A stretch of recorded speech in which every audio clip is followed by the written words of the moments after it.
안녕하세요.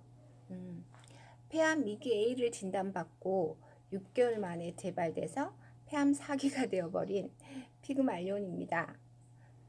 제가 이 영상을 찍는 이유는요. 저처럼 초기 암 진단을 받고도 관리를 제대로 못해서 재발하는 사람이 없기를 바라는 마음에서입니다. 오늘은 제가 그 4기를 진단받고 처방받은 표적 항암제인 일회사를 먹지 않고 자연 치료를 결심하게 된 이유를 말씀드리고자 합니다. 저는 폐암 2기 A를 폐선암이라 그랬죠. 2기 A를 진단을 받았고 수술하고 이제 예방 항암까지 다 했는데 재발이 되었잖아요.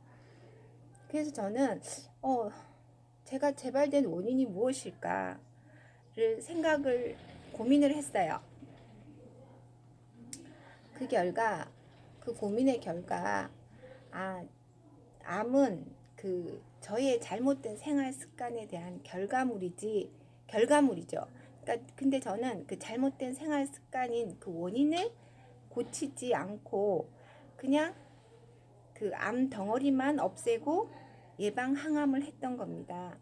그러니까 6개월 후에 또 재발되고, 만약에 제가 또 항암제를 먹고 한다 하더라도 저의 생활 습관을 고치지 않는 한은 이 암은 고칠 수가 없는 거라는 결론을 제 스스로 내린 거예요. 쉽게 예를 들면 이런 거죠. 만약에 돈을 굉장히 낭비하는 습관을 가지고 있는 사람이 빚이 많이 져서 파산에 이르렀어요. 그래서 뭐 부모님의 도움으로 그 빚을 청산을 하게 되었다. 그 부모님의 도움이라는 게 뭐 수술이나 항암의 예를 들 수가 있겠죠. 그래서 그 문제가 우선은 해결이 되었어요.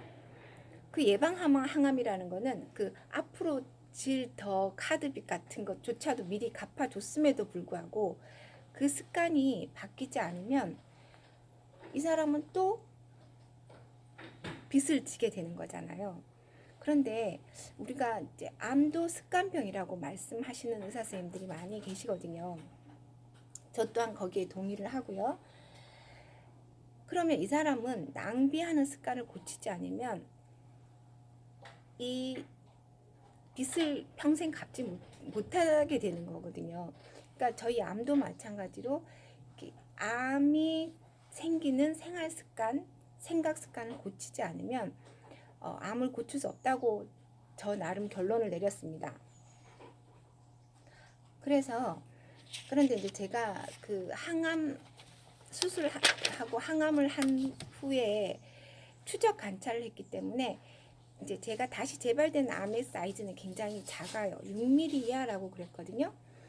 그러면 요 정도의 사이즈는, 즉 요 정도의 빚은 제가 노력해서 갚아갈 수 있겠다. 즉 또 다른 사람한테 이렇게 신세를 지는, 항암제의 신세를 지는 일을 안 해도 되겠다. 왜냐하면 우리 항암제라는 거는 부작용이 있잖아요. 우리가 부모님이 내 빚을 청산을 해줬다 그러면 그게 거기에 따른 부작용으로는 나는 엄청난 비난과 질책과 원망을 들을 거 아닙니까? 근데 또 이제는 뭐 부모님이 한번 청산해 주셨으니까 뭐 형제나 지인에 의해서 다시 청산을 받는다. 또 다른 항암제를 쓴다고 하면 그 또한 부작용이 있는 거잖아요. 그래서 이제 그 부작용이 저는 싫어서, 우리가 표적 항암제도 부작용이 없다라고 하지만 전혀 없진 않아요. 제가 요양병원에 입원하고 있다고 그랬잖아요. 근데 제 옆에 분이 이제 그 폐암 4기로 그 표적 항암제를 복용하고 계신 분을 봤는데요. 막 심한 가려움증으로 밤에 잠을 못 주무세요. 사실 막 아픈 것보다 더 괴로운 게 어떻게 보면 가려운 게 아닌가 싶을 정도로 막 밤에도 소금물이나 식초물로 막 몸을 씻고, 그다음에 얼굴에 막 이렇게 여드름 같은 피부 발진이 일어나는 그런 부작용을 겪기도 하고, 어떤 분들은 구토도 하시는 분들도 계시고요. 그래서 저는 그렇게 이제 부작용을 앓느니보다는 내 스스로 한번, 즉 자연치유란 말이죠. 그 빚을, 그 암 덩어리를 없애보자는 생각이 들었어요. 근데 사실 우리가 습관을 바꾸는다는 게 쉬운 일이 아니거든요.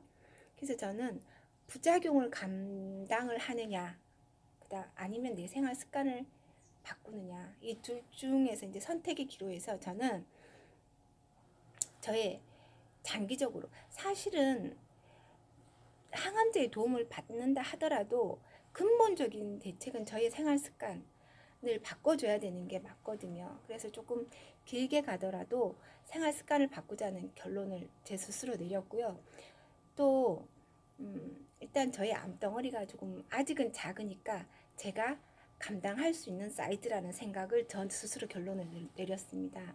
모든 사람이 다 이렇게 하라는 건 또한 아니고, 그 본인의 그 암의 원인과 내가 어떻게 하면 되는지를 이제 많은 분들하고 이렇게 통합 전문 의사라고 해야 되나요? 대체의학 하시는 분이랑 대체의학 뭐 자연의학 같은 거를 같이 하시는 의사 선생님들이 계시거든요.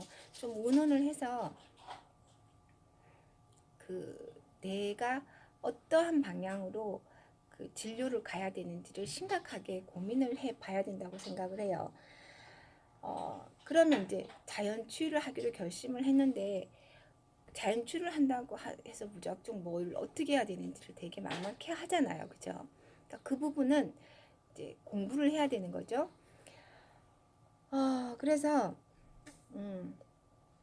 저는 그 방법에 대해서 제가 지금 있는 요양병원의 원장님의 강의를 듣고 그 방법을 찾았는데, 저희 요양병원의 원장님의 말씀은 5가지의 습관을 바꾸면 된다라고 말씀을 하셨거든요. 그 5가지가 뭐냐면, 호흡 습관, 첫 번째가, 두 번째가 수면 습관, 세 번째가 음식 습관, 식습관이죠. 네 번째가 운동 습관, 마지막 5번째가 대인관계 습관. 이 5가지의 습관을 바꾸면 암은 반드시 낫는다라고 말씀하셨어요. 그래서 저는 이 습관을 바꾸기 위해서, 우리가 이제 습관의 습자는 100번의 날개짓을 해야지 바꿀 수 있다는 게 습관의 습자라 하더라고요. 그러니까 이 습관을 바꾼다는 건 그만큼 많은 노력이 필요하다는 건데, 저는 이 습관을 바꾸는 기간을 이제 보통 우리가 100일 정도 잡는다 뭐 이런 말들 하는데, 제 암의 그 기수가 좀 높고 하다 보니까 저는 그 기간을 1년으로 잡았습니다. 집중적인 치유 기간으로 잡았고요. 그 1년 동안 제 몸에 집중하기 위해서 저는 이제 요양병원을 입원을 하면서 제 스스로 식습관을 맞춰서 제가 해먹고 운동하고 뭐 호흡 관리하고 수면 관리하고가 이제 힘들 것 같아서 일단은 1년 동안은 집중적으로 나를 위해서 치유하자는 생각에서 계획을 잡았고요. 지금 제가 하고 있는 그 자연 치유를 나름 한 것이, 제가 이제 이 병원에 입원한 지가 6월 10일 날 입원을 했어요. 7월 10일, 8월 10일, 9월 10일, 10월 10일 한 4달 정도가 조금 넘었는데, 지금 그 정도의 기간 동안 나름 이제 생활 습관을 많이 바꿨다라고 생각을 했어요. 그래서 제가 사실은 10월 8일 날, 9월 30일 날 CT를 찍고 10월 8일에 CT 결과를 보러 본병원에 갔었는데, 제가 이제 4월에 재발을 했다라는 확진을 받았다고 했잖아요. 근데 그때 이제 결과는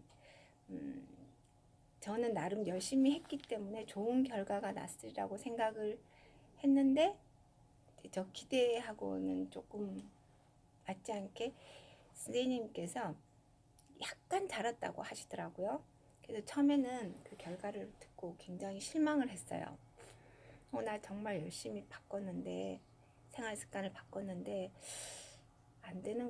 왜 안 됐을까 하고 그 실망을 했었는데,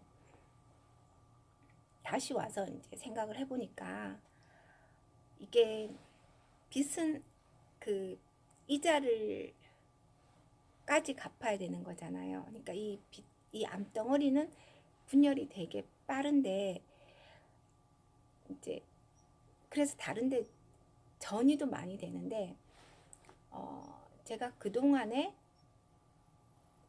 약간, 그러니까 6mm 대 약간 자랐다고. 근데 이제 참고로 제 담당 선생님은 제가 항암제를 먹고 있는지 아세요. 그러니까 먹고 있는지 아니까 이렇게 줄어야 되는데 줄지 않아서 약간 의문스러워 하시고, 이 약이 듣지 않는다라고 생각을 하셔서 그런지 다시 약을 처방하시지 않고 방사선을 하자고 하시더라고요. 이 약이 80%는 듣는데 왜 듣질 않지 하시더라고요. 근데 이제 제가 의사 선생님한테 약을 안 먹는다 그러면 혼날까봐, 그리고 이제 뭐 어느 책에 보니까 의사 선생님 말을 듣지 않으면 더 이상 이 병원에 오지 마세요라고 한다고 하더라고요. 그래서 이제 저는 계속 이렇게 제 몸의 상태는 쭉 봐야 되니까 일단은 제가 먹는 걸로 말씀을 드렸기 때문에 그렇게 말씀하신 것 같고, 그러니까 돌아와서 생각을 하니까 이 나름도 선전한 거라고 생각이 들더라고요. 이제 아주 조금 자랐으니까요. 그래서 그 목표한 1년의 기간이 됐을 때는 그때까지 제가 열심히 이 치병을 하면 그 항암제의 도움을 받지 않고도 제 스스로 습관을 바꿔서 제가 그 암덩어리인 그 빚의 이자까지도 갚고, 그리고 나서 그게 다 갚아지는 때가 되면, 그럼 왜 이런 분들 계시잖아요. 그럼 그럴 때까지 계속 저희가 이제 먹는 음식도 되게 많이 가려야 되고, 좋아하는 것들 뭐 밀가루 음식 이런 것들 다 가려야 되는데, 언제까지 평생 죽을 때까지 그렇게 먹고 살 수는 없잖아요 라고 하시는 분들도 계시는데, 어느 정도 빚이랑 이렇게 좀 갖고 나면 그때부터 여유가 생겨서 약간의 1년 후부터는 약간의 외식도 하고 이렇게 살아갈 수 있는 여유가 생길 수 있을 거라고 저는 생각하거든요. 그래서 그때까지는 열심히 치병을 할 계획이고요. 그렇게 이제 하려고 하다 보니 제 자신을 계속 다잡아야 되고, 이걸 습관화시키기 위해서는 끊임없이 학습을 해야 되거든요. 공부를 해야 돼요. 저를 다시 학습을 해서 제 몸이 긴장을 놓치지 않도록 쭉 해줘야 되는데, 지금 사실 제가 이 유튜브를 찍는 이유 중에 또 다른 이유 중에 하나가 이렇게 유튜브를 찍기 위해서 또 공부하고, 그러면서 또 저 마음을 다잡고 그런 이유도 있거든요. 그래서 저처럼 다시 재발을 하는 사람이 없기를 바라는 마음과 또 저 자신을 채찍하는 그런 의미에서 유튜브를 찍고 있습니다.